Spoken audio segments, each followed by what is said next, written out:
Yan guys. Inano natin yung ating kamyas guys. Hinihiwa-hiwa ko guys. Ayan guys. Oh. Kita nyo po guys. Bibilad siya guys. Kasi mahal siya. Itong puno na yan guys. May puno ditong kamyas. Ito guys, bilad lang. Masarap po to sa mga sa mga masiligang, yan, pampaasim. Meron na yan guys dito.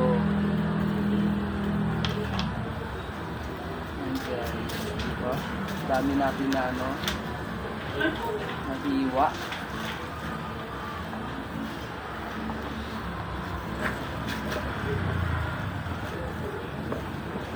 Bilad ko po guys. Yan guys. Kamyas! Ito yun siya guys. Yan.